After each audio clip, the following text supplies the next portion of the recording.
to the motherfucking relay. We're covering today's top boxing news. Okay, we'll start with this, a rather spicy back-and-forth exchange between unbeaten up-and-comer Jadeja Green and multi-weight champion Claressa Shields. Jadeja said, "Claressa, you are one of the most skilled fighters, without a doubt. But as Kobe said, your fists are soft like Charmin. I'm going to handle Marshall first, and then you and I will settle this. Madison Square Garden, next year, most valuable promotions." They've been going back and forth like this for weeks. And I would say that as far as social media goes, it's quite uncommon for Jadeja to get into back-and-forth exchanges with anybody, though with Claressa, it's almost inevitable. It's gonna happen. Claressa responded by saying, "Take her being Savannah Marshall, out of the equation. Ain't nobody got to worry about Marshall. We can fight now, and you fight her another time. The girl ain't ever said yes to fighting you. I'm saying yes, and if you are skilled yourself, let's settle it. Who's the best inside the ring?" Where's the offer, Claressa? I'm of the opinion that all this time what Claressa's been doing is trying to goad Jadeja Green into an argument to goad her into a fight because Jadeja is with Jake Paul, most valuable promotions. That's what this is. Jadeja Green responded by saying, "2 gold medals, came into the pros signed to a promoter from the get-go. Kudos to you.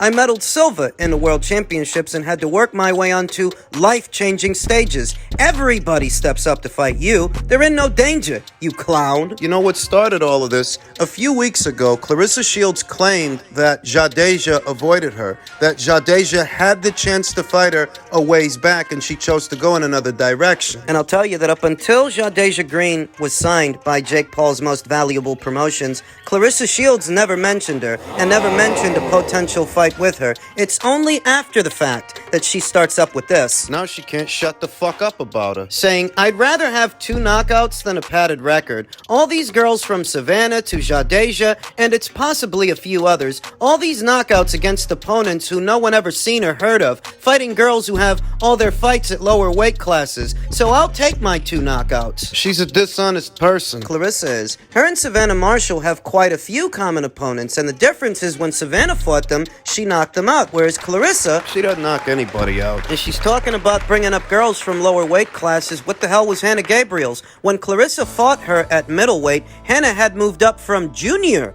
middleweight. Ivana Habazin used to campaign as a welter. I just see a situation here where Claressa Shields is once again trying to make everything about herself, saying, "I didn't have a promoter my first fight, but whatever everyone's story is different. Still fought the best. Shut up with that sob story shit, for real." And as stated, I've never known Jadeja Green to be this vocal, but Claressa Shields brings out the worst in people because she's the worst. Jadeja replied by saying, "I've never hated on this little ass girl. Always gave her props, continuing to do so. Every time she disrespects me, she's gonna get it right back. Period. You can want to fight somebody and not have to talk shit. You never been a bully to me. I'm not having it." This is what Claressa wants. She wants to make things about herself.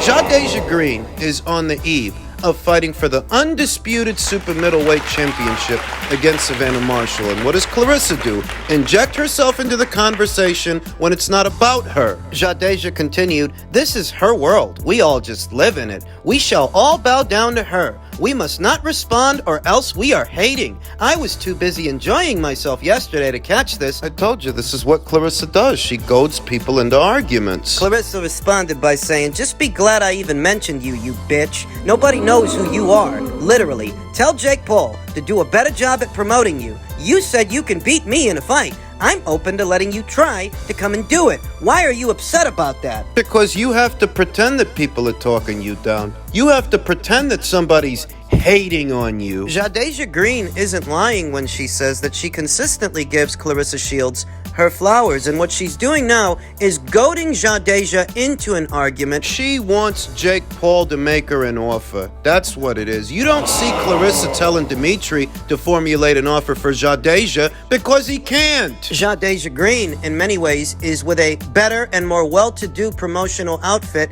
than Clarissa is.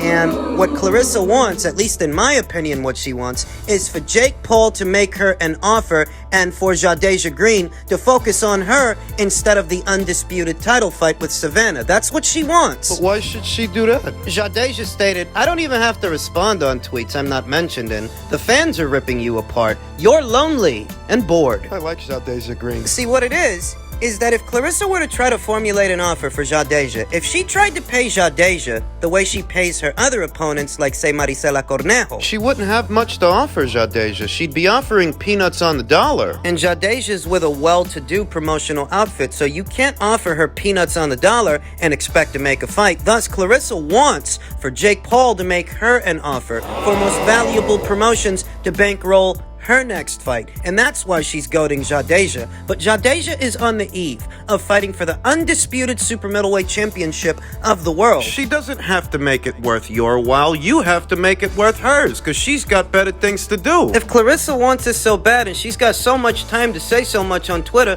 why don't she formulate an offer? Ain't she the woman to be? She waiting for? Told you what she's waiting for. She's waiting for most valuable promotions. She's waiting for Jake Paul, who she often tears down to finance her next fight. That's what she really wants, and that's what this is all about. Don't you notice she ain't got this kind of time or energy for Raquel Miller, because Raquel Miller ain't got a Jake Paul behind him, but Jadeja. She has never had this kind of time for Raquel Miller, and they've been rivals for years. So what's the difference between Raquel and Jadeja? And the difference is Jadeja has a well-to-do promotional outfit behind her that has a major broadcast deal. Major broadcast money. And that's why all of a sudden Clarissa has so much to say about Jadeja. She waited good up until she inked a pact with most valuable promotions to start talking about her. That's it. It's a smoke screen to get in on some of that Jake Paul most valuable promotions money. That's all it is. Yeah. That's why Clarissa's trying so hard to make everything about herself. And just in keeping with the theme of back and forth exchanges by way of social media, it seems that Shakur Stevenson caught wind of this George Kambosos versus Vasyl Lomachenko rumor, and he was not happy, to which George Kambosos responded, "Hey cuz, I hear Tank's available though." Knowing Tank ain't gonna fight him. To which Shakur Stevenson responded, "What type of pussy offers up another fighter to somebody you're in the same weight class as? Anybody could get it. I'm available also for any and everybody. Look how soft y'all are." Y'all are terrible for boxing. It's not a secret that Shakur Stevenson had aspirations of facing Vasyl Lomachenko next, and it's not a secret that not that long ago he accused Lomachenko of ducking him. The rumor now is that Vasyl Lomachenko will be fighting George Kambosos. Bob Arum recently sat down with Marcos Villegas of Fight Hub, and he stated that Vasyl Lomachenko was going to take the rest of the year off due to the crisis in Ukraine. Thus, he wouldn't be available to fight Shakur Stevenson. But now the rumor is that he will be coming back before this year is out to fight George instead. That's the rumor. And Shakur's not happy. All you want to do is go back and forth on social media. You don't want to shoot hands with me, and we both know that. You rather call on other fighters to fight your battle when you could be calling yourself. That's what Shakur had to say. To which George responded, "I think you're confusing me with yourself. That awfully sounds like you, buddy. Twitter finger undisputed champion. Groupie of all groupies. Simple. Your resume doesn't even come close to stacking up like mine. What battle are you fighting next? I know the battle I've got next." Talks a lot of shit for a guy who just got a gift over Maxie Hughes. This discussion requires a bit of common sense. That if George Kambosos wanted to fight Shakur, he'd be fighting Shakur because they're both under the Top Rank banner. George Kambosos very recently inked a pact with Top Rank. And if George wanted to fight Shakur as much as Shakur wants to fight George, then he'd be fighting him. Simple. What do you think, that Shakur Stevenson is scared of George Kambosos, or he's scared of Vasyl Lomachenko? Is that what you think? This entire fiasco started because Shakur wanted to fight Loma, but he was told that Loma would not be available, just for Loma's name to get attached to George Kambosos. That's what got the ball rolling. Am I supposed to be upset at Shakur that he wants to fight these people? Am I supposed to be mad at him, or should I be mad at them? Shakur continued, "They're clearly trying to freeze me out. If y'all don't see it, y'all are dumb. But I can't be mad because everybody been tried to put me on game years ago. I'm gonna take mine on the chin and stay focused. That's what they're doing. Shakur Stevenson to them seems a high risk, low reward. A high risk to George, a high risk to Loma, and a high risk to Devin, who for some reason... He's convinced a lot of people that his offer to Shakur Stevenson was genuine, but myself, I'm not convinced, because before he even said that, Devin himself on his own social media stated that he initiated contact with Eddie Hearn shortly after the Lomachenko fight. He initiated contact for a Prograis fight, and he's been in talks to fight that guy ever since. Too close to 3 months ago, Devin Haney stated he's the one that initiated contact with Eddie for a Prograis fight. And that was all the way back there in May. He doesn't get to talking about this 25% offer to Shakur until July. By that time, he was already in talks to fight Regis Prograis. And he still is. Word on that is that Regis Prograis already signed his end of the contract. He's waiting on Devin. You see what I'm getting at? I'm supposed to believe that Devin was serious about fighting Shakur when all this time he's been in talks to fight somebody else, when all this time he was rumored to be moving up in weight and crossing back over to Matchroom for a Prograis fight. I'm intended to believe that this quote-unquote 25% offer was a legitimate offer. I don't. You know why I don't? Marcos Villegas sat down with Bob Arum and asked him outright, was there any substance to Devin Haney's offer to Shakur? And in so many words, he said no. We talked about that already. Based on that, it doesn't sound like Devin's offer, his quote-unquote offer, was being financed by Top Rank. And if it's not being financed by Top Rank, who is financing it? Who is bankrolling it? You're saying you offered him 25%. 25% of what? What? Who was going to pay for that fight? That fight between Devin and Shakur that you're offering him, quote-unquote, 25% of the pot, because it doesn't look like Top Rank was going to pay for that fight. See, we know who's paying for your fight with Regis Prograis. Matchroom. That's where the money for that fight was coming from. Where was the money for your supposed fight with Shakur coming from? Because it doesn't look like it was coming from Top Rank. Bob said there was no substance to Devin's offer. It was a smokescreen.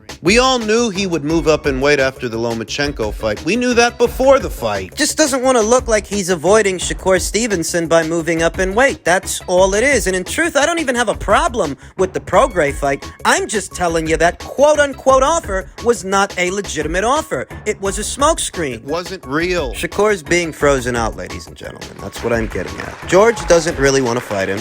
Doesn't look like Vasil Lomachenko wanted to either. And Devin is just pretending. It wasn't real. It's easy to jump on social media and say that you're offering him 25%, but 25% of what? You're already in talks to fight another guy, and you have been for weeks. Naturally, some of the fight fans see this and run with it, saying that Devin already made him an offer without asking the relevant questions. 25%. He says he offered him 25%. 25% of what? Of whose pot? Who's supposed to be paying for the show? Can't say I'm surprised that Shakur is being frozen out, but that very much does seem to be the case. Nobody's in a hurry to fight him. Now, as it pertains to Devin Haney, IBF super lightweight champion Subriel Matias says Haney doesn't have any heart. Devin Haney is in the process of finalizing a fight with two-time super lightweight champion Regis Prograis on the Matchroom side of things. The story is they want to bill that as a pay-per-view. While it is an excellent fight, I don't know that there's enough of a grassroots demand on the ground for that fight to where it should be billed as a pay-per-view. And if it is being billed as a pay-per-view, it's likely to satisfy the financial demands of the fighters. Devin wants to make a certain amount of money, so does Regis, and in order to get them both in the ring, the money's got to come from somewhere. It does. Because DAZN isn't about to overspend. They're not just going to give that kind of money away with no chance of being able to make it back by putting on the show. So pay-per-view... Well, that's the story. I think Devin is good technically, Matias told BoxingScene.com, but he doesn't have heart, in reference to Devin Haney's pure boxer style. Hit and not get hit with an emphasis on defense. It's the pure boxer's signature, their calling card. Defensively minded, hit and not get hit at all times. But Devin, at least in some fights, has shown a propensity to break character, to try to mix it up with guys mid-range to inside, and it's really not his forte. It's not his strong suit. No. He's at his best, his very best, keeping it long and loose and on the outside and managing the distance behind his jab. Mid-range to inside, he looks vulnerable. Any skills, without question, are impressive to the IBF champion, but Matias isn't the biggest fan of his hit and not get hit approach. He's a chicken. He runs a lot. Stylistically, say Subriel Matias would have the stylistic advantage over Devin, and the physical one as well. Subriel is a dangerous puncher, a strong puncher, and a prolific puncher that throws punches in bunches and can pile up the damage relatively quickly. Devin, being a newbie to 140 pounds. And not being a particularly strong puncher, if he can't get Subriel Matias' respect, how would he mean to keep him out? Because he wasn't a strong puncher at 135, and I don't think he's all of a sudden going to become a knockout merchant at 140. He's supposed to be fighting Regis Prograis this fall, Subriel Matias. He's supposed to be fighting Shohan Ergashev. Seems they still haven't reached a deal, and their purse bid has been rescheduled until tomorrow. Shohan Ergashev is promoted by Dimitri Salita, whereas Subriel Matias, he's over there on the PBC side of things. He's as good as a PBC fighter. I mean, if you want to see Subriel Matias fight, that's where he is. He's on the PBC side of things. He used to be a top-ranked fighter, but I believe it was after the tragedy involving Maxim Dadashev,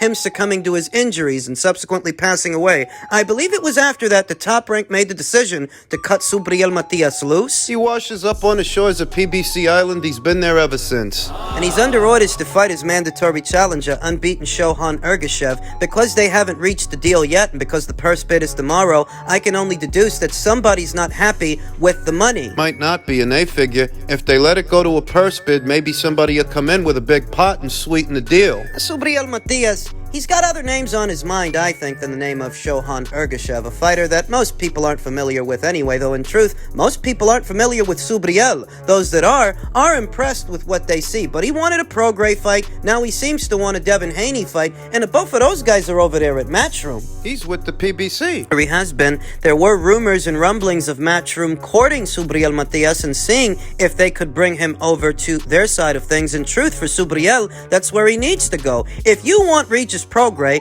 or Devin Haney or the winner of their fight, you're not going to get him staying on the island. Nice, said it then. He's not going to get a fight with Gervonta Davis. He's not going to get a fight with Rolly Romero. He's not going to get a fight with any of the somebodies on the PBC side of things, so he may as well jump ship now if he wants to be in a relevant fight. Sadly, Matias versus Ergashev is not the kind of fight you want to break the bank for, not if you're the PBC or anybody else. It'd be a good fight, an interesting fight for the hardcores, but commercially, it's not the kind of fight you want to overspend on. You don't break the bank for this one. Says that Devin Haney has no heart. I disagree with that, I do. I mean, I think it took heart to go all the way to Australia and commit to 2 fights with George Kambosos, knowing you'd be fighting in hostile territory. He did fight Vasyl Lomachenko, and while I don't think that he legitimately won, he still had the courage to fight him. It's more than I can say for Gervonta Davis. And he's currently in talks to fight Regis Prograis, the same guy that Subriel has been pursuing. That's a difficult and dangerous fight for Devin, his first fight at 140 pounds. So I don't agree that Devin doesn't have any heart. I don't agree with that. What about the Stevenson stuff? Well, I do think that was all a smokescreen. I think it's because he's outgrown 135, he can't make it anymore, and he doesn't want to be accused of ducking. That's it. Wouldn't say he doesn't have any heart.